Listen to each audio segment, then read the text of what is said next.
Happy New Year. Scott Linden here with the Upland Nation podcast. So glad you could join me. Hope it's going well so far. Hope your season isn't over yet. Counting our blessings around here for a long season. Depending on where I want to go, can do it until the first Sunday in February.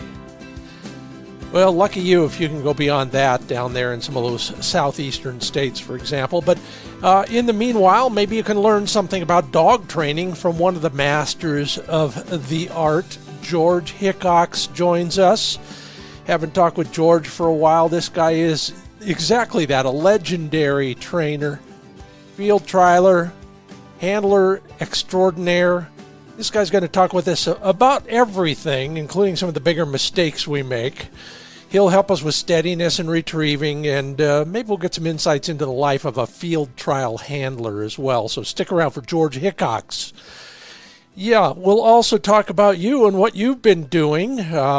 Some of the surveys I've been doing asking you the same question, so stand by for that.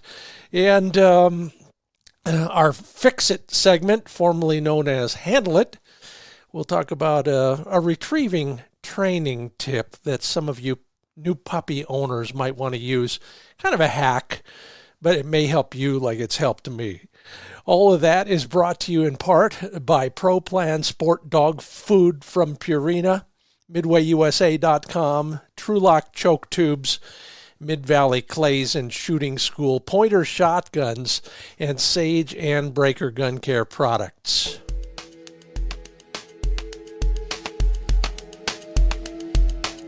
Well, around here, abrasion and assorted other maladies are working on Flick's feet.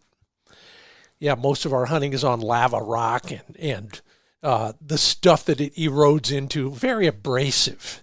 And so I'm trying to take good care of Flick's feet, not just on hunts, but in between hunts as well.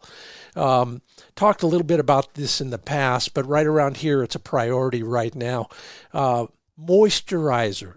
I use a product that it's a human heel cream, HEEL, foot cream, that seems to really have the right effect on his pads. I've talked before about how I think pads need to be supple, not callus-like. And that's one thing I'm doing every day with Flick, even when we're not hunting. Moisturizer on his pads. The edges in between pads, in between the toes on the top part, making sure every bit of pad skin is getting some of that moisturizer. And it seems to be helping, whether it's cold and dry, snowy, or any other conditions out there. That's something that works for us. Maybe it'll work for you. Speaking of working for you, the recent Christmas and Hanukkah holidays got me to thinking about how many of you give presents to your dog. You want to take a guess? 74% of you put something in your dog's Christmas stocking or under the menorah or under the Christmas tree. Do you wrap it first? Do they understand? Maybe the fun is in letting them unwrap it, but good on you. What about the other 26%? What are you, barbarians? It's all in good fun. More power to you. Yeah, it is fun to be able to take those pictures on Christmas morning or any of the 7 nights of Hanukkah. And then thank you if you took the Upland Nation Index. That it's about, 25 questions. That big survey I do every year. Wow, incredible response this year. And I appreciate that because it does lend insights, number one, to me. So when I'm creating content that you want. But number two, I share it with all the big shots. And they pay attention because it's fascinating stuff that they should know about, particularly the first few questions. So I asked, how, among other things, how can we best help our sport survive, grow, thrive, whatever you want to call it? But you got the idea. And it was astounding to me how many of you, 76% of you, said the most important thing we can do as hunters is recruit new hunters and take them hunting. Now, I've known that for a while, and that's why I do that Fur Feathers Friends initiative every other year, including this coming year. So get ready for that. Go to furfeathersfriends.com, learn more. But good on you. And, deeper down into that survey, I ask how many of you took a newcomer or are taking a newcomer this season. An amazing amount. Last I looked, it was about 79% of you did at least one trip with somebody new to the sport. That's how it works. Glad to see you walking your talk. Keep up the good work.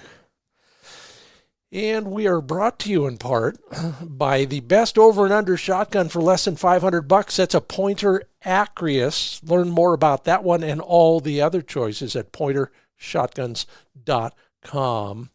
Target Focused Life did a serious review of all the budget-priced shotguns in the over and under class, and that's what they determined. Best over and under for less than $500. $500 for an over and under shotgun. Now, if that's not an upgrade, I don't know what is. Check out all the colors, all the configurations at pointershotguns.com. And, of course, you're going to need ammo for that shotgun. And you're going to need new shooting gloves, shooting glasses, maybe some ear protection. Go to midwayusa.com and get it all right there. Yeah, just about everything for shooting, hunting, and the outdoors at midwayusa.com. Take 10% off your first order if you sign up for their email or text messaging service. There's always a sale or a special, some kind of contest. And, of course, dozens of exclusive dog training videos by yours truly. A little help, a little hint, maybe a hack here and there that could help you in one way or another. So check it all out at midwayusa.com.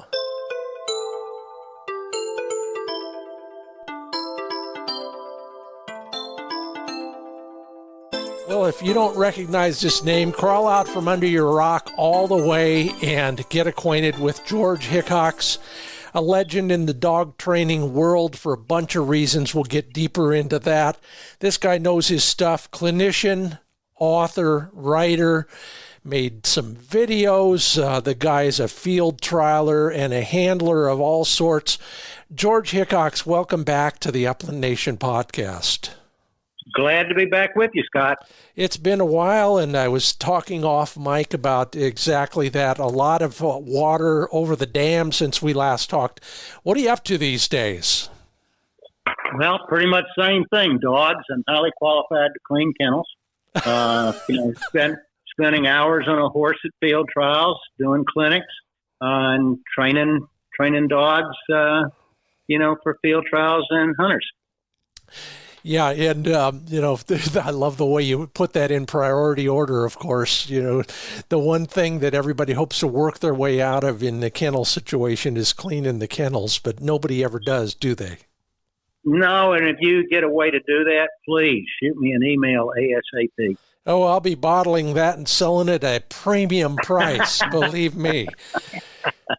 What do you? Let's just start with the good stuff. Tell me, what do you like most about this whole wacky world of canine performance and training? Working young dogs, developing young dogs. That's an easy question for me.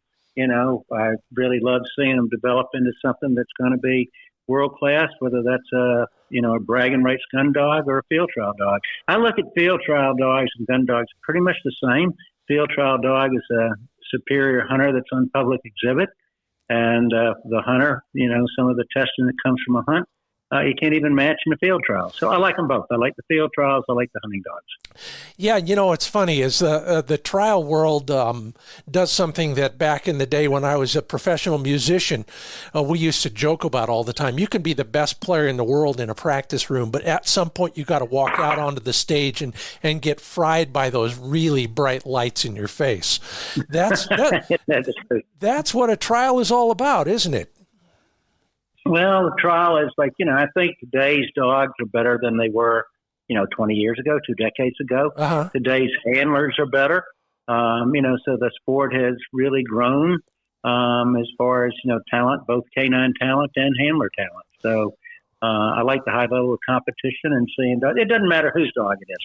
When I say it, we just judged the trial in South Carolina, Debbie and myself. And, we were on a horse at 19 degrees in the morning. Whew. Somebody said, well, boy, that's not much fun. Well, we saw some dog performances that were just spectacular, and the dog that we placed in first just had a world-class performance. And it was just fun to watch, no matter whose dog it is. You're right. It's a little warmer when you're watching a great dog, isn't it? It is, but that didn't mean I was sweating either, though. No, in fact, that's the problem with a horseback trial, as far as my experience has gone. You're not exercising enough body parts to stay warm at 19 degrees. Just my chattering teeth. Well, tell me, this dog that you judged that you thought was so excellent in whatever ways, I want you to describe why you placed that dog first. Well, it was a combination of the handler, who did a great job. It's a high-profile handler, a Hall of Fame guy, and how he handled the dog, was just very professional. The dog was out running out in front, much bigger than your average listener who has thinks about walking hunting is going to run. I mean, these dogs are running much bigger, but it was out in front the whole time. It had 5 immaculate finds. It finished really strong on a big open field. He just had a dominating performance, bird-wise, run-wise, handling-wise, all the way through, and he was just fun to watch. It's funny you bring up the word fun, because a lot of folks don't look at a field trial as fun for anybody, except maybe the dog. Well, the winner, there's one person who always thinks it's fun, and that's the one who's, won it. Yeah. You judge with Debbie. Yep. You don't hear a lot about couples judging field trials. Is that because I'm just so far out of the loop, or are you guys kind of a specialty act? No, I think there's other people that's doing it. This was the South Carolina Championship. We've actually judged that before. So I think we're both looking for the same thing, for talented dogs. And, so it's a fun deal, and obviously they wouldn't be inviting us back unless they felt that it was a job well done last time. The trick when you're judging is anytime you're asking the handlers, would you run under that judge again? Oh, yeah. Even if they didn't win. Mm-hmm. So you want to be looking at the dog, paying attention. In 5-6 days in the saddle all day long is it's hard. So you've got to be giving full attention to the dog because the handler, the owners, deserve that. Okay, and I think that's what we both really try to strive for, is to pay close attention and not get lost in afterthought, and pay attention and keep up. Well, good on you. We do lament many of the judges for many of their decisions, but most of the time you're doing it for love and not much else, and we should appreciate all of you a little bit more. So keep up the good work, and thank you for your service to our world. The other one I think, it's special mention is due to, and sometimes I don't think they get enough. You get your handlers, and of course you get the dogs, but the dog owners. Yeah. They're without the dog owners and the landowners, like, we're in North Dakota during the summer.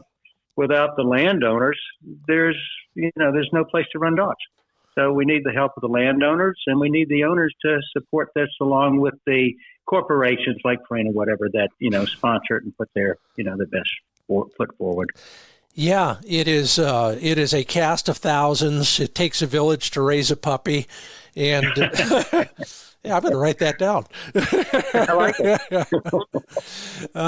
But it's absolutely true. And I mean, down to the stuff that I usually get drafted to do when I'm at one of those events. You know, somebody's got to make lunch. Somebody's got to put up the tents and the shelters. Every one of those people is doing it basically because they love dogs, isn't it? No question. No question about it. And if we're lucky, we can break away after we do the dishes and watch a couple braces. And, I advocate for this a lot. Even if you're not going to participate in a field trial or even a hunt test, go to it anyway and watch and learn from that. But, field trials in particular, it's a little bit harder for some schlub to come in off the street with the right intentions and watch a field trial. Can you give us just a little bit of advice if we really want to get a better taste of that world? How do we watch a field trial? Sure. Okay. I mean, the horseback stakes are a little bit difficult. I mean, if you don't have a horse, you're not going to see much. Yeah. Okay. But you've got your walking stakes and, there's all kinds. And, it's a little bit like golf. You might have the Masters, but you've got all kinds of public golf courses where people go and play. And the same thing is true in the field trial world. And I look at the gun dog, the hunting dog. He's supposed, if it's pointing breed, he's supposed to hunt point, hunt and point whole birds, stay to wing and shot for your more advanced dog. If it's a upland fleshing dog, he's got a hunt and gun range. It doesn't do any good if he's fleshing birds at, 100 yards out. So I think the criteria is the same. There's just maybe less forgiving mistakes at the field trial. Yeah. So it, like you said, it is the Olympics versus sandlot baseball. Well, it is, and I think it's for the improvement of the breed because, somebody buys a dog out of, whatever the great dog is that's running, or a bunch of great dogs, and they get a puppy out of that, okay, their odds of being successful as a trainer are much greater than if they bought, the bottom basement dog. So the better the dog is, the more talent he has, the stronger the genetics, the easier he's going to be to train. Think of a good friend of mine who finally got a dog with a pedigree instead of one picked out of a cardboard box. There you go. Right. Yeah. Dave, I'm laughing with you, not at you. You know that. I love you, man.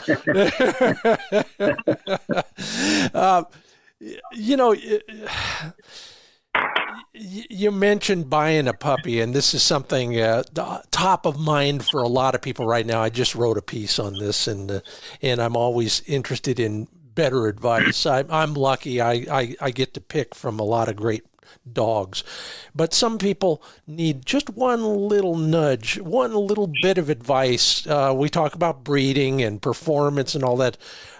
Beyond all that, you walk into a kennel or you're looking at a litter. Is there one thing that we could do that would help us make a better, if we are given an opportunity to choose, or even if we're not, whether it's choosing the breeder, choosing the puppy out of the litter, or choosing the dam and the sire? You got any insights that maybe aren't as common as the ones we read when I write about it? Well, it starts with a pedigree, in my opinion. Yeah. Okay, so that's where it starts. So I've never been good enough to go into the litter and, say there's 7 or 8 puppies and they're 8 weeks old. I can't tell you which one's going to be the best. Yeah. I don't know. This dog Bolt we had, unfortunately he died, but he died at an older age. And he's the winningest dog in the history of shooting dog stakes, 23-time champion, 4 times dog of the year.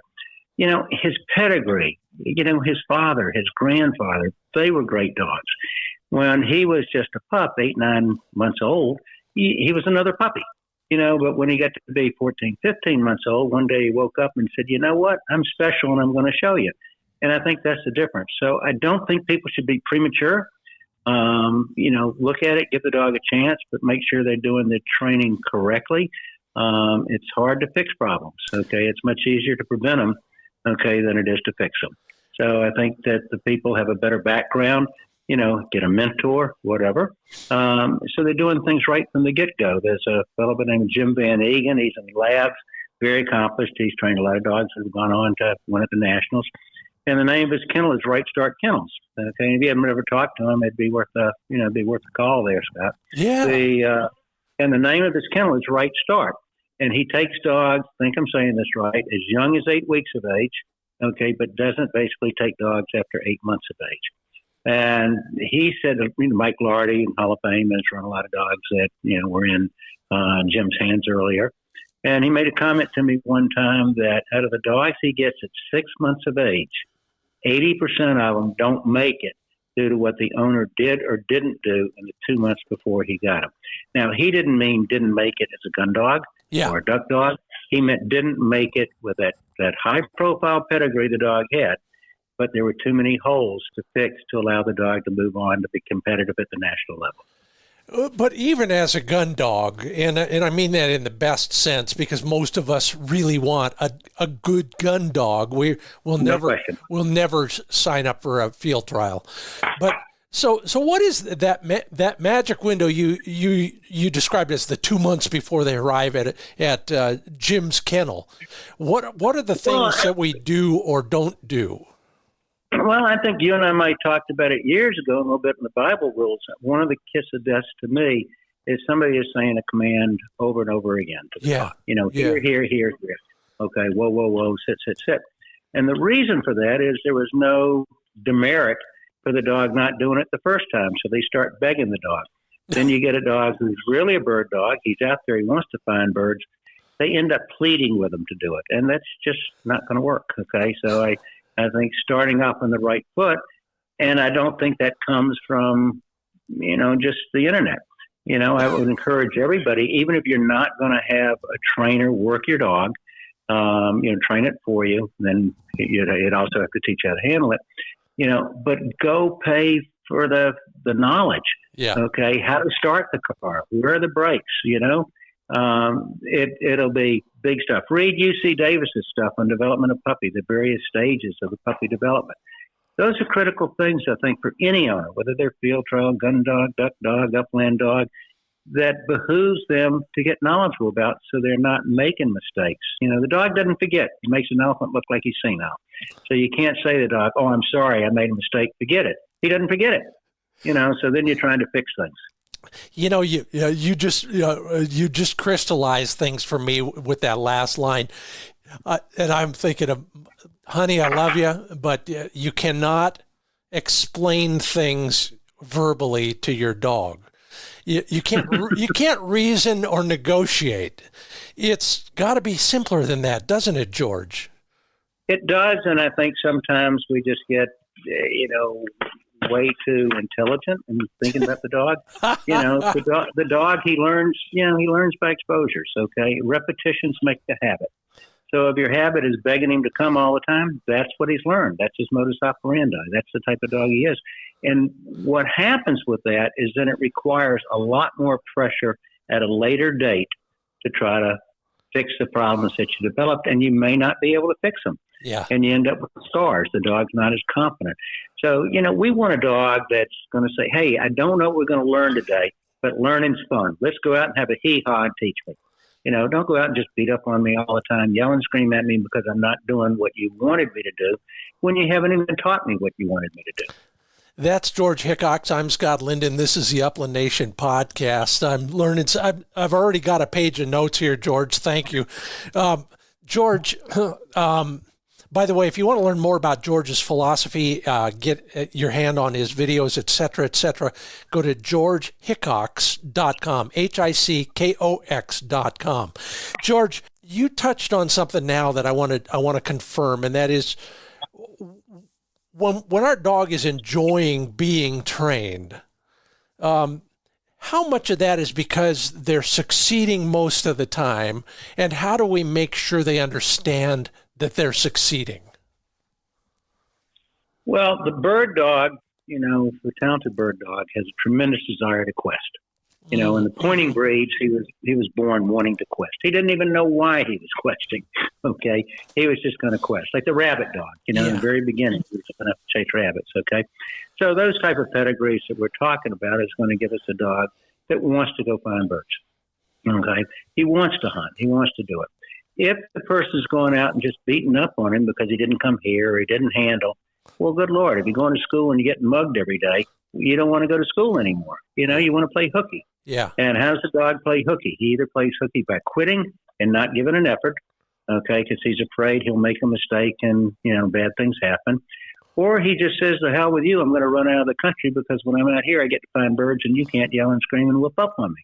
Yeah. So I think that dog, no matter what game somebody's playing, whether it's a walking hunter, horseback field trials, there's still the dog has to go with you. That doesn't mean in the horseback field trial he goes with you at 25 yards. But if he's out there, 600, 1,000 yards, he still has to stay on course and go with you. So if he doesn't like being around you, why would he want to go with you? Yeah. So how do you encourage him to want to be around you and work with you? The Pied Piper. I'm the bird guy. So when he was a little puppy and we went for walks, we never went for recreational walks. There weren't birds. I'm talking 12-week-old puppy. So we didn't go take the dog for a run in the woods where he might find rabbits and deer and whatever. We made sure he found birds by releasing pen-raised birds, even though we're in wild bird country, both here in Georgia and in North Dakota. But that initial thing, we can guarantee the outcome. We can guarantee the dog found birds, and even the alcoholic had to be served a drink in the bar before he knew to go to bars. Well, that's our dog, so he goes and he finds some birds, says this is fun, and he runs. One of the things that the walking hunter could easily do is carry some birds in a bird bag. Right on. And he's out there and the dog's running too big. He's in a field that, he's planted, so he's not going to get into, a ton of roosters and the cattails or something. And when the dog comes back around, the guy throws a bird down and the dog finds birds near him and doesn't find birds out. Okay, well, when the dog is doing that, he's doing it for himself. And I think that's a really big thing for people to understand. What motivates the dog is what works for him. He doesn't care if you have a cold. He doesn't care if you're hungry. He cares about him. So if he believes there's Santa Claus, there is. So I think that's up to the owner to be able to make it so that the dog says, this is fun. Here's what's happening. Okay, I'm going to find birds. If he doesn't find birds or, say, bird manners with a pointing breed, he takes them out. That's not the time to beat up on that dog for taking a bird out. He's a puppy. Let him chase. Don't try to raise the bar. I have a statement I say all the time, okay, is there's no badge of honor to have the youngest dog ever trained. The badge of honor is to have the best dog ever trained. And that's a process. Like Nick Saban at University of Alabama football team, he always said football is a process. Well, dog training is a process. So you build on your strengths, okay, and try to eliminate your weaknesses. I've been a big believer. I joke about it. I use the term bringer of birds. The dog needs to know that you're when they're around you, they're going to find birds. But you're describing an even more intense version of that. Young dogs all the time finding birds because they go with you. I love that idea, and I'm lucky enough I could do that. I have a pigeon coop. In fact, if I lean to the right and hold my mouth correctly, I can see it. Yeah, sure. But many people can't do that. Is there a middle ground? What are we doing? Can we carry dead birds out of the freezer? Is that better than nothing? If we can't get some live birds to plant every once in a while, what's the middle ground for a schlub who if we're not works talking in the about city? The lab, if we're not talking about a lab, a duck dog, not a slippery tree. Yeah. Okay, we're talking about a bird dog, or that's an upland fleshing dog. Okay, or the pointing breeds. Yeah. I am not a proponent of dead frozen birds. Okay. Any birds in our freezer are for eating. Okay, so we only use live birds. Whether that's in a Johnny house or if somebody doesn't have the grounds for that, work a deal out with a local preserve where they can get birds from them. But no birds, no bird dog. Boy, if I had a nickel for every time I stole that from you. So as often as possible, just save up our cans and bottles. Well, you got to use a little bit of judgment. I mean, in the very beginning, when we take the pups for a walk. They're always going to find birds, and I say, let's call it for a month. Okay. Yeah. That we let birds out. We go for a walk. They're going to find birds, and we let enough birds out to guarantee they found birds. Yeah. Okay? Yeah. If they only found one, that's fine. He went down there and he found one. Okay, he had a reason to go, right? After that, and now I'm going to go to the pointing breeds. Then I'll come back to the flushing breeds. In the pointing breeds, and some individual dogs really love to chase. So even in the prairies where we can see forever, that dog is going to chase a bird as far as he can see. If that's the type of dog that somebody has, and there's nothing wrong with that dog, it's just that unique to that dog that he has so much chase. And maybe he has so much chase that he doesn't have a lot of point. At that point, I don't want him chasing, okay? But I'm not going to go beat up on him to stop him from chasing. We're just not going to let him have birds, okay? Or maybe you put a welder's cable, a coated cable, and it weighs 8-10 pounds, and put that onto a roding harness, not to the collar on his neck, but a roding harness on his side. And he's going to get pretty tired of chasing.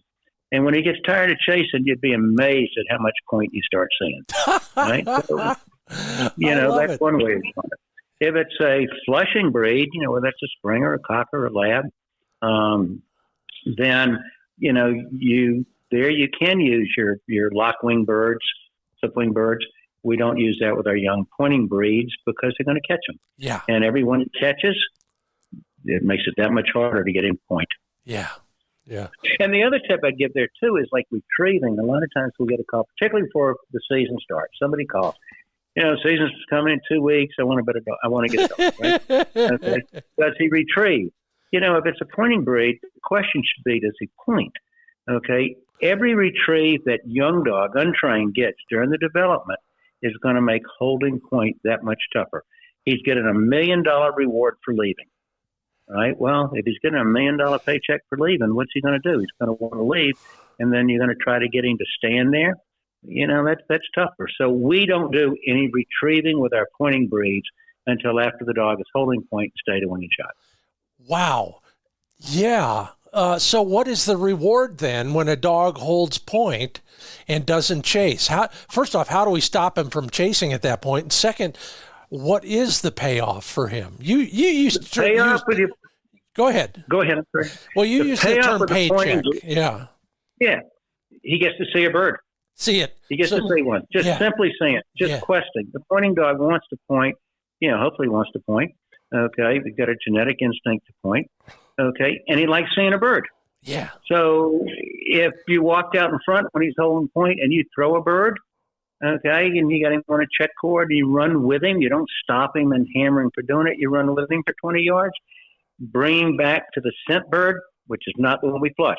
We use a lock-wing pigeon there. So he pointed, got a helper out in front, or I walk out in front, and I throw a bird, and he off to the races he goes. And I'm holding on the check cord, and I'm going to run with him. And 20, 25 yards, just my body weight's going to slow him down. We'll bring him back to the point where the scent bird is. He reestablishes point, and he gets to see another bird. And a hop, skip, and a jump, he gets to see 2 birds. Then he gets to see 3 birds. He's going to give us a behavior of standing there. That doesn't mean he's broke. Doesn't mean he's finished. But now we got a behavior of him standing there. That's a big deal. I'm enlightened. But if we were doing a retrieve each time, he'd never stand there. I've never thought about it quite that way, but you're absolutely right. And the way you use that check cord is also eye-opening to me. The other thing, by having somebody out in front, think about whether you're hunting or you're field trialing, you're going to be out in front of the dog when you flush the bird. And you look at how many people stand behind their pointing breed with a check cord. Yeah. He takes a step, starts to get it, and they jerk him. Yeah. And they jerk him back, right? Yep. Well, if there was a rattlesnake there and you had him on a check cord and you went to the rattlesnake, you jerk him back. It doesn't make any sense to this old dumb redneck at this end of the phone to say we're going to train a bird dog to hold point with intensity and style the same way we would do that dog on a rattlesnake. Just doesn't make sense. Wow. That's a good place to take a moment here because I need to process that while I'm gabbing about commercials. But you have just changed my viewpoint when it comes to how to handle that part of our transaction. We will get into... I think you'll find it easier. I love it. We'll get into retrieving. I want to talk a little bit about summer camp because everybody has questions about that. We've got lots more with George Hickox, legendary trainer. Go to georgehickox.com to learn more after the podcast. George, take a moment. I'll be back to you. We'll be back to our new Fix It segment and our word of the week, if you're still interested, and who wouldn't be, in winning that Sage and Breaker shotgun cleaning mat. It's all after these messages. The first one from highvissites.com. You know, I described it. In fact, it's in the newsletter that you just got. Described a shooting situation in a deep, shady canyon over there. Shot well, 3 birds in 3 shots, in large part because I had that vivid yellow light pipe on the end of my shotgun where the sight goes from highvissites.com. That thing, it shines like a beacon, as the James Taylor song goes. And so your subconscious can key in on that while your eyeballs are keying in on the moving target.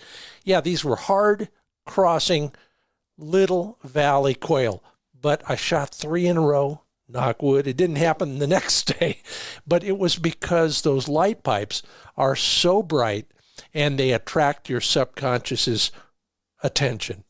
Learn more about what I mean. I show it graphically in a video at highvissites.com, HIVIZ sites.com. And then if you didn't get it for Christmas, there's still some great values and some incredible products at sageandbreaker.com. Still using that CLP spray on every day at the end of the hunt. This time of year in particular, moisture, cold equals condensation, which means moisture. Be careful. One way to do it, be proactive with your CLP spray on, cleaning, lubricating, and protecting. CLP at sageandbreaker.com.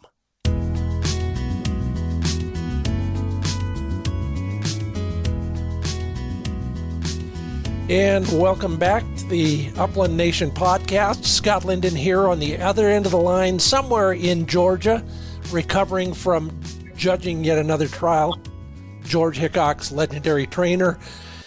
George, welcome back. One of the things that I'd like to talk about is the other end of that same transaction. When is the time to introduce pointing dogs in particular, but even flushers and retrievers, of course. When is the right time, and what are the basics of introducing retrieving to a young dog? Well, I'm going to split the breeds, okay? We'll talk about our pointing breeds, whether that's short hairs, Brittany's, pointers, setters, whichever one it is, okay? We're going to do for us, we want our dogs to be stayed away and shot. So when the bird goes up, we don't want the dog chasing for a multitude of reasons. For the gun dog, he's less likely to get shot if he's standing there than if he's chasing a low-flying bird. So, and if you miss him and the dog is chasing the bird and he gets down to cat sails and you get to see another couple hundred pheasants come up at a gun range, we don't want that, okay? So our pointing dogs, whether that's setter, pointer, whatever it is, okay, they're going to be stayed away and shot, and they would retrieve upon command. Now, in the field trial game, there's no retrieving at the money game, okay? Yeah. It ends at the flush, okay? So we're going to do our retrieving, as we were talking about before. If that dog thinks that he can go to the bird and he gets the paycheck, then he's going to go to the bird. Yeah. So when somebody says, oh, the dog's reward was because he got to the bird. Well, let's think about how a dog really learns. He learns by association, right? Okay, so what happened? Pavlov, bell, food. He rang the bell, gave him food, rang the bell, gave him food. And then after a few repetitions, the dog started salivating when he rang the bell. So the bell came before the food originally, right? To get him to, salivate on the food, on the bell. So here's this pup, a young dog, and he runs the bird. Bang, gun goes off, bird comes down because, like, he just shot those 3 in a row, he's going to come down, right? So he goes to the bird, and he gets the bird in his mouth. Does he want the bird in his mouth? Of course he wants the bird in his mouth. He wants to destroy nests. I mean, he's a bird dog, right? So you say to somebody, oh, he got rewarded because he was holding point. No, he didn't. He got rewarded because he left. what behavior got the bird in his mouth. His leaving was what got rewarded. The handler trainer might have thought, oh, he got rewarded because he was standing. No, he didn't. Okay, because in the dog's mind, he left, and that's the behavior that got him the reward. You follow me? Yeah. Okay. Yeah. So now we're rewarding him for leaving when we actually want to teach him to stand there. Well, it's not common sense. Okay, somebody just didn't know. Okay, it's I'm not picking on the person for doing it. They just didn't know. But so we don't want that pointing breed, okay, retrieving until he is at least reliable holding point. And I understand a lot of your listeners are not going to want their dog or care whether the dog is stayed a wing and shot, or maybe they're playing master games where he doesn't have to be stayed a wing and shot. We do 1 hour, whether they're guide dogs, whether they're trial dogs, and want to stay a wing and shot. Yeah. But the minimal requirement is the dog has to hold point. I mean, if he doesn't hold point, we got a flushing dog. So why do something that makes it more difficult and requires more pressure to get the dog to do it? Eliminate that from your tool shed. So early retrieving is in the way. So if they were just training, instead of just going hunting and counting birds, training, the bird flies, he's chasing, you can shoot in the air, you get your gun broke, but don't have the dog get the bird in his mouth. It's going to make holding point, and if you're going to go to more advanced training, stay to wing shot, it's going to make it that much more difficult because you'd have to put more pressure on the dog. And the more pressure you put on him, the less intensity you're going to have, the less style you have, which is a forerunner to blinking, purposely avoiding the bird altogether. Yeah. That's my opinion. It's funny. I've never thought about it this way, but we talk about in the old school force breaking a dog. Right. In large part, you could say we're trying to break him of that chasing instinct. Well, in a lot of cases, that's true. When we don't have to, if we start the process differently. So what about that last step, though? We're at the point where we want our dog to go pick up the bird and bring it back to us because we don't want to go down all the way down to the bottom of that canyon and bring that chucker all the way back up. So, right. So it sounds like it sounds like you're leaning towards telling me it's an obedience an obedience task, as opposed to... Well, if you have a dog who doesn't want to retrieve, I don't know another way that works other than conditioned retrieve. Yeah. Okay. So now if you have a dog who wanted to retrieve and go to it and, is acceptable to the hunter, that he doesn't crush the bird, make it unfit for the table and all that. If they just tapped him, because that's going to be his release later on in the training process. Yeah. These birds flew. Okay. We had him on that check cord. Those birds didn't come down. We're going to set him back at the point where he smelled that bird, pick up the bird, and we can tap him in that tap or okay or whatever cue the person wanted to use was his release to continue. Mm-hmm. Well, we already started teaching that eons before we ever got to the retrieving portion. Yeah. I just firmly believe in stressing it. If people are getting their dog to retrieve before they get him holding point, and if they want to make him stay to wing and shot, they are really complicating the situation. Break it into two pieces. The retrieve is not the reward many of us used to think it was until we talked with George Hickox today. Well, somebody would just take the puppies they've seen. Yeah. If they went out and the dog didn't catch it, the bird was flying, or a bird flew up as a volunteer bird, dog didn't smell it. Did the dog like seeing it? Of course he likes seeing it. So that's his reward, plus genetically he wants to quest. Yeah. So just the mere fact he's out running is a reward for him. I'm going to give you a perfect example of that, and we've all had this happen in training or in the field on a hunt. Most of my dogs will point a bird, hold a point, bird flies, bird gets shot. Sometimes they'll bring it back. This we're better at it now. I'm knocking wood quietly. Or there's two dogs on the ground. My dogs will gladly let somebody else's dog do the retrieve while they go hunting some more. Mm-hmm. It's a forehead slap that I'd never thought about before. They really do they want to find more, don't they? Yeah, they want to hunt. They want to quest. Yeah. That's their strong desire, to go quest, to go hunt. Years ago, I was asked to write an article, a rebuttal article, that somebody had written a thing that a reader had sent in, saying that, he didn't want his dog stayed at wing and shot because they hunt with other dogs, and it wouldn't be fair to his dog that another dog got to retrieve. In my mind, if you've got a couple of dogs down, it's not fair to the dog. There's a dog fight over the bird either. Okay? Yeah. I think sometimes people want to justify what they're doing. Oh, yeah. And maybe the justification is not really the right answer. Yeah, you talk about justifying. I had a dog once, and I thought after many, many attempts, like over a year, I finally decided I might be the first and only owner of a German wire-haired flusher. Hey, in this day and age, somebody's probably breeding for that, putting a Labrador or a poodle somewhere in there.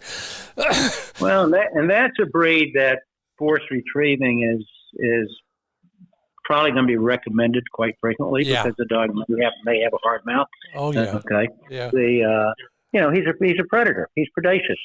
Okay. So the more predaceous he is, then the more that bird's his prey. Absolutely. I learned that about once per hunt. Absolutely. Yeah. Sure. And thank you. You're being very diplomatic here, but let's talk about, I just finished a survey. And by the way, everybody, thank you if you took the survey. The two most popular dog breeds among folks who listen to this podcast are short hairs and Labradors. Mm-hmm. Let's go down the Labrador path just a little bit, just kind of riff on things that a Labrador trainer, particularly upland hunting Labradors. What are some things that we don't quite know enough about, or something in particular we should know that we probably don't? Well, I'd tell somebody they got an upland lab, and that's what they're going to do. They're going to be hunting pheasants, with the lab. Then he's got to be in range. He's got to be in gun range. Yeah. All right. So just to take that dog and have birds out in the field with those wild birds, they planted them, and let him run out and bust birds, chase them, may be counterproductive to the end picture that the person wants. I like to use a broom field. Okay. So if somebody's got access to a hay field, they could get a Dixie mower, or have the farmer do it, and cut a path, 6 feet wide. So let's say you're walking south to north. I want these paths cut east to west. So cut one path low, skip a path, that's high cover. Next cover's low, next cover's high, all the way down the field. Plant your birds. These for the flushing retrieving dogs, these can be lockwings. They don't have to be fly birds, because if it is a fly bird and it flies and he's chasing it, he's going to get it in the next plant. So let's say you put a bird at the end of row 1 on the right, and on the end of row 2 on the left, on the end of row 3 on the right, so forth, so on. If he's running straight down the field, he doesn't find any birds. So he's going to start running left to right, particularly if you have a helper sort of teasing, over that after a while he finds birds on the right and left. He's going to run right to left. And that's really, if you're hunting into the wind, where the wind's going to be blowing in the dog's face, blowing the scent of the bird to his nose, that's the pattern that's going to be the most efficient to, have pheasant under glass for dinner. Mm-hmm. So I think just, if you can get access to a groomed field, that's a great way of doing it. I like that better than just putting a check cord on him and blowing a whistle and twitching him and blowing a whistle, twitching to turn, because he's being made to do it. All right. A little puppy, no matter what breed, 12 weeks old, you put him on a table, you push his head down. What's he going to do? He's going to push his head back up. You say, oh, you want your head back up, so you push his head back up. What's he going to do? He's going to push it back down. So that's his nature. So it's better that he perceives that what's happening works for him, that he's causing it, rather than you're causing it. Time and time again, I keep hearing variations on that idea that the dog's got to effectively or practically speaking think he's learning by himself. Yeah, he's doing it for himself. Yeah. Yep. Yeah. I love it. And I think that's the big point, no matter what breed it is. Okay. Yeah. We take a lab, hopefully he wants to retrieve. When I'm doing a clinic, you start off, before I got mellow and more gentle, so back in time, I'd ask the people when we first got there, okay, tell me something. I just landed from Mars. I don't know anything about a dog. Tell me something about the dog. And inevitably somebody's going to say he wants to please you. Okay, so you got 12, 15 people there. Tell me something about a dog. He wants to please you. And I'd say to him, tell me one thing that dog has ever done that the reason he did it was to please you. And there's basically going to be silence, except for the lab people who say, well, he retrieves. No, he's called a retriever. He wanted to go out there and pick up the bumper. All right? So he was still doing that for himself, right? So once we understand that he really doesn't have an innate desire to want to please us, he might be pleased us because he got a reward, whether that was a pet or food, okay, or he's doing it because he avoided a negative. In either case, he was doing it for himself, wasn't he? Yeah, we seldom talk about a dog as being selfish. I don't think that's what it is, but it's just instinctive, isn't it? Yeah, he wants it to work for him. Yeah. Okay. So, when you plant your birds, if you wanted a bigger running dog, plant your birds much further out. He's going to run bigger. If you want a close worker dog, plant your birds in closer. He's going to run closer because that's how he found birds, and he's doing it for him. So you don't have to be yelling and screaming, Fido here, hunt them up and all that, because you're a wild bird hunter. So the more noise you make, the less birds you get to shoot at. Yeah, I'm reminded of that every trip as well. Hey, George Hickox on that end, Scott Linden on this end. This is the Upland Nation podcast. If you want to learn more about George, GeorgeHickox.com, Hickox. Lots of great stuff there. Lots of blog posts. I enjoy being a part of the masthead along with you in Pointing Dog Journal. By the way, I learn something every time I open that magazine, and it's usually not from my articles; it's from your articles. George, we all, most of us in our world know that a lot of you pros, the big time pros, go somewhere to the prairies in the summertime. Give us a little bit of a primer on what happens up there in North Dakota or Saskatchewan or wherever some of you guys go, and what are you doing up there? Well, we're not there for the fine wine and the dancing ladies and the great restaurants. Okay, we're 30 miles roughly on a dirt road from pavement. Okay, big area, lots of birds.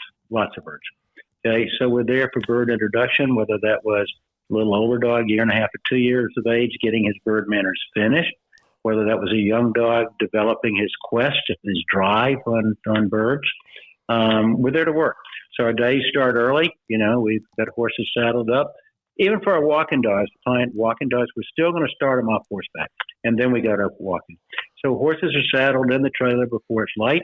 We're at the field as soon as we can see a dog out there. We're turning them loose, and we're gonna run till it gets a little bit too hot to run them anymore. Yeah. So in Georgia, I can't get that done. Yeah. Okay. I can't get patterning done. Patterning that I want. We want a pointing dog to run, say, let's call it a 10-2 pattern. Okay. So if you imagine you're walking in to the north. I want that dog in front of me running about 10-2. I don't want him behind me. I don't want him come up behind. I don't want him way lateral. I want him in the battlefield, whether that's a hunter battlefield or field trial. I want him out in front. You can't get that done in the piney woods. We got a lot of quail here, a lot of birds, a lot of fun to go hunting, but you can't get patterning done in the grouse woods in Michigan or Wisconsin. You can't get it done in the piney woods of Georgia. So one of the things we're going to get our dogs to handle, right? So we don't, which is a big deal. I want them to handle with us, not because we're yelling and screaming at them to handle, right? So the prairies is really great for that, and the sheer number of birds. And, of course, our temperature is usually way more favorable in the morning than it's going to be in New Hampshire or Indiana, where it's hot and humid. Also, we don't have the black flies and the mosquitoes to the same degree. So Georgia's a great place to be in the wintertime. Okay, but as a professional trainer, Georgia is not the best address in the country to be at during July and August. And just for the record, we're talking probably mainly sharp-tailed grouse out there. In our area, we've got a lot of hunts. Oh, good. We've got a lot of sharp tails. Okay, bird population this year was probably the best I've seen in 15 years. Yeah. So we were running a group of 5 puppies. They were at that time probably 5 months old. Okay, and we just turned them loose. They're gang running, finding birds, chasing. Okay, and I'd say in 40 minutes they probably saw 300 birds.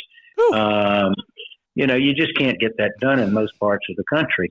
So, we're out there for the birds. And then if you got an older dog that you're looking to get bird manners, you've done your pigeon drills, you've done that stuff prior to getting there. I mean, I tell people there's no sense going to the prairies if you're doing check cord work in your backyard. I mean, do that in your backyard. So once that dog's had pigeon drills and the pointing breeds and he stands there in the pigeon, you can throw it, he stand there, then we need to finish him. And we're going to finish him on wild birds. Okay. And that's where the prairies come in.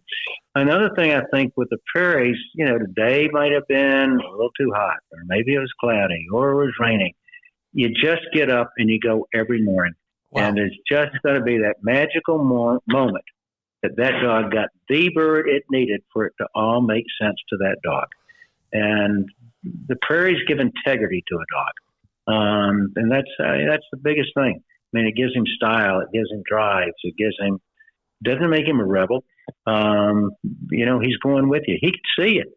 He can see the horse. He can see you walking. He knows where you are. So that's why we go.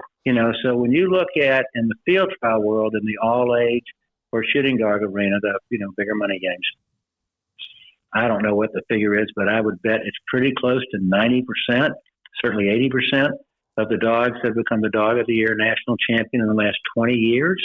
I'd say came out of within 150 miles of where we are in Georgia because we got so many wild bird plantations. Yeah. And, they came out of the prairies. So let's say somebody lives in Connecticut. They can't get the same work done. They don't have the same environment.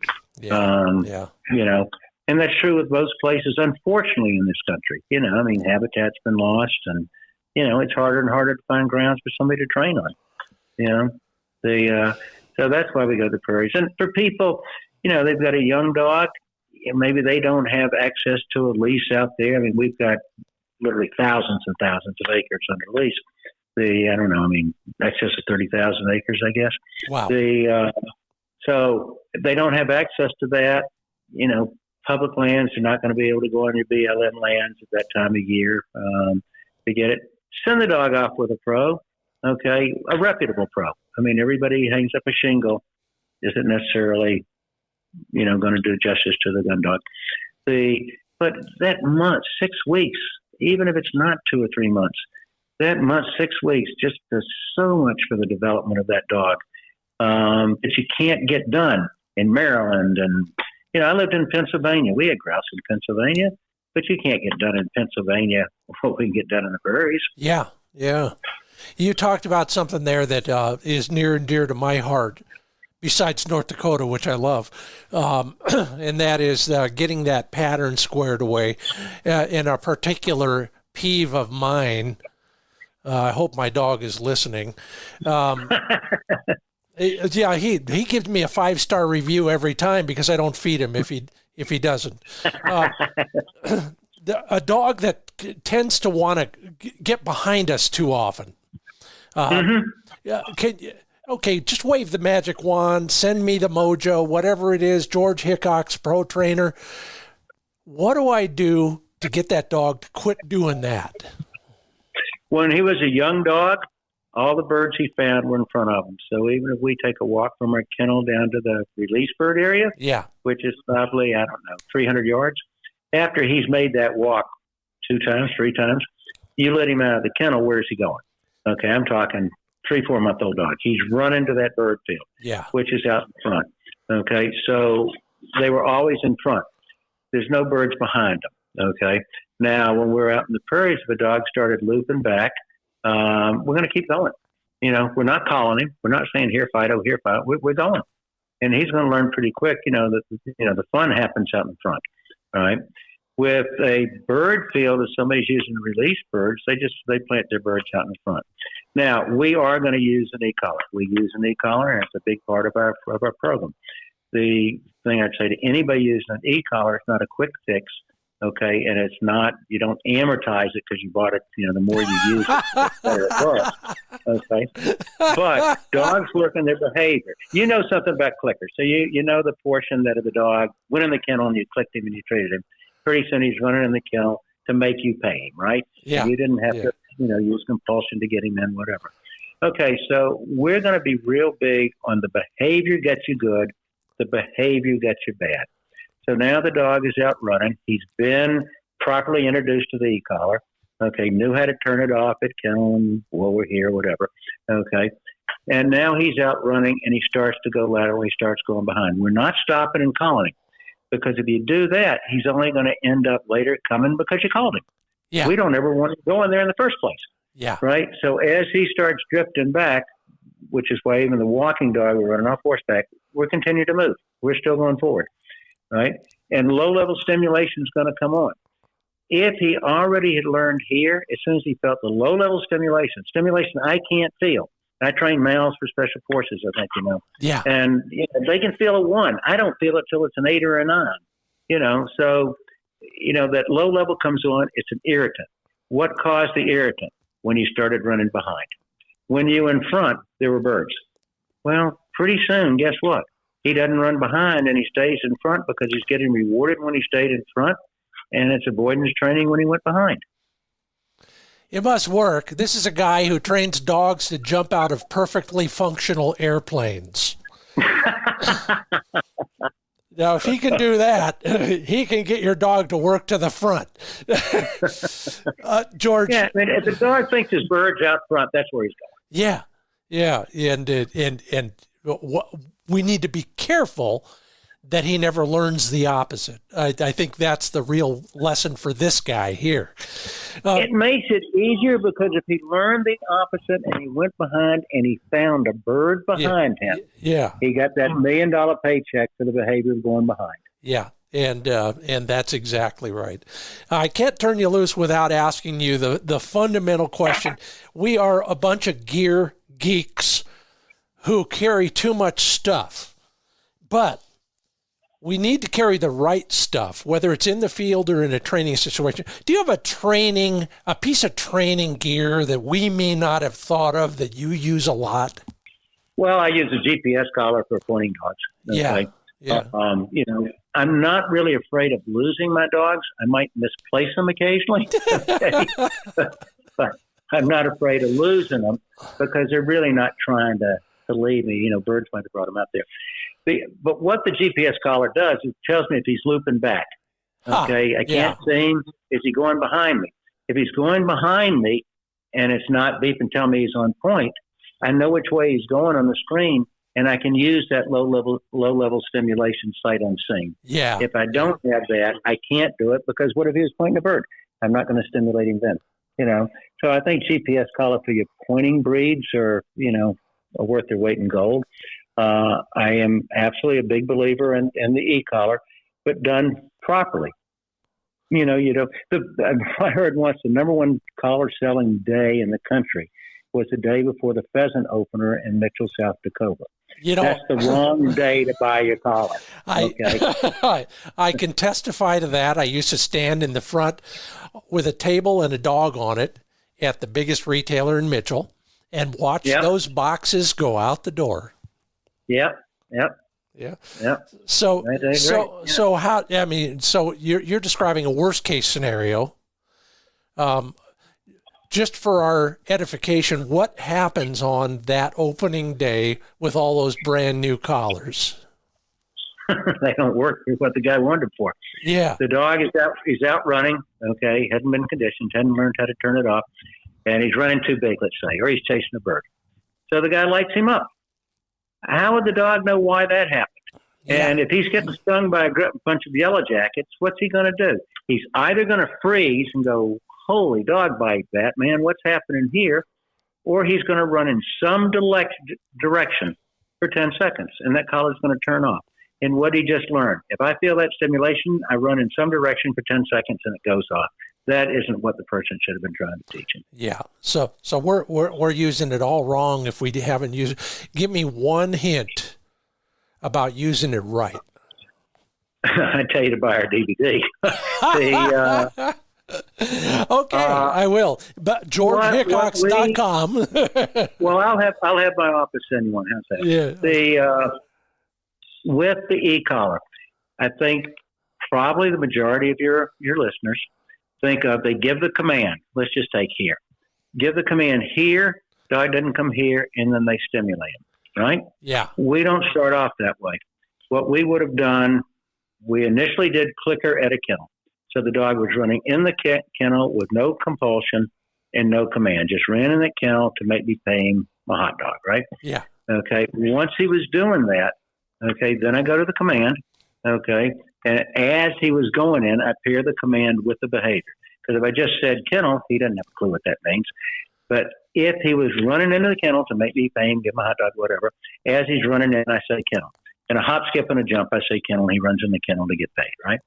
Then what I do is I put vibration on the call before I said kennel. I put vibration on, say kennel. And 2-3 times I put the vibration on. He runs in the kennel and he got paid because he didn't challenge me. He didn't do anything wrong. So he learned to turn the vibration off. And that's the only time in the dog's whole life to ever do vibration. The reason I do the vibration is he felt it on his neck, right? So he felt this vibration on his neck and he ran in the kennel. When he does that, I go low-level stimulation before I gave a command. Low-level stimulation. He's just going to run in the kennel and turns the stimulation off. It's a no-brainer. Yeah. All right? Yeah. So we're talking about you haven't spent 5 minutes out of your life doing it when you go 5 to stem. So that stem didn't come on after the command in that case. It came on before. What it did is it taught him how to turn it off. He didn't have to guess on how to turn it off, right? Yeah. Now, once he does that, then I'm going to reverse it. It's going to go to avoidance training. I told him he's outside, and I'm generalizing it, a number of different places, whatever, and I told him here. Okay, he didn't come here. Stimulation's going to come on. Okay, and he learned to avoid it, right? If somebody has to keep correcting their dog, they get a 6-year-old dog, 8-year-old dog, and they say, oh, man, I got to keep correcting. The dog just told you, I'm not trained. I'm not trained. Yeah. If you got to keep correcting him, he's not trained. So you're doing something wrong. Okay. So go back to the drawing board, get some professional help. So we just like teaching the dog how to turn it off. So let's take that dog who's now running field trial dog, and he's out there 800 yards. And I turned my horse's head to the left. He saw it, and he didn't go left. If I put the stimulation on, low-level stimulation, I don't have to say anything. He's going to turn that off by starting to come back. And if I just took the stimulation off, his forward momentum is just going to carry him in the direction he was going. He didn't want to come back anyway. He wanted to stay out there. All right. So that e-collar done correctly, I could have a guitar, but it doesn't make any music. Well, the e-collar isn't just a case of go use it the day before the season opener. Learn how to use it correctly. If we were just taking a Malamute Special Forces and teaching him to heel, okay, and I just told him to heel, and I put the stimulation on, he's going to eat me. He didn't know how to turn it off. He's going to eat me, and it's not fun, right? This isn't like it's not even like your Griffon or wire hair taking a bite out of you. No, it's going to take a bigger bite. And multiple bites. Multiple bites. He's going to, he's been taught to do body core damage, so you don't want to be so if the dog knows how to turn it off, we guarantee the outcome. He doesn't have to guess. Do I run in this direction? Do I freeze? How do I teach him how to turn it off in yard training? Then you can go to your generalization. Whew. Yeah, get the DVD. This is stuff that it will change your entire training philosophy and your entire relationship with your bird dog. I promise, guarantee it won't take you longer.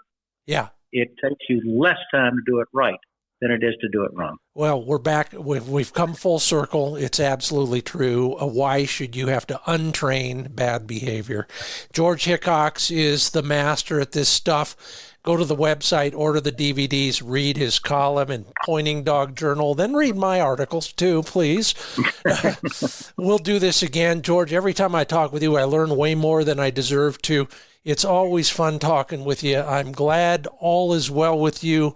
Whatever's left of the season and the year, enjoy it. Thanks for being a part of the Upland Nation podcast. Thank you, Scott. Appreciate it. Whew. Yeah, take a moment there and ponder that. We've got a little bit more to talk about, including our Fix It segment, formerly known as Handle It, and the word of the week. So if you want to win that Sage and Breaker gun cleaning mat, this is your opportunity.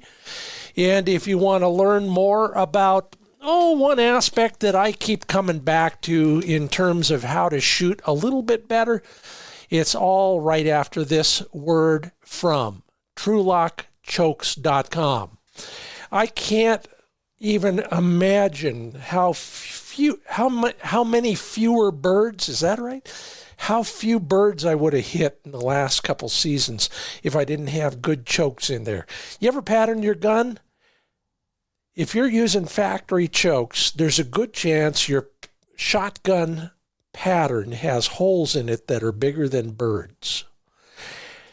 Scott TrueLock is trying to help you put more birds in the bag by eliminating those bird-sized holes. Now, Scott has teamed up with Chad Hodge, great hunter, great hunting guide, who's designed some upland chokes just for us. They're in production. They're ready to order. That will solve that problem and possibly put another bird in the bag every hunt or so. Precision made with tight tolerances on state-of-the-art CNC equipment, TrueLock has a quality control program second to none. Learn more about all the opportunities to make your shooting better with good chokes from TrueLockChokes.com. TruLock, TrueLockChokes.com. And it's been a long season, a very productive season, and Flick is still in really good condition. Yeah, a little skinnier, but that's okay. So is his owner, Knockwood. And one of the reasons he is in such good shape is because of the Pro Plan Sport dog food from Purina. You can look at all the science at ProPlansport.com. I've been there. I've talked to the scientists. I've talked to the nutritionists. All the veterinarians are there to create one thing: the best dog food for elite athletes like yours and mine. High protein formula, real meat is the first ingredient, 100% complete and balanced nutrition for highly active dogs. Learn more at ProPlansport.com.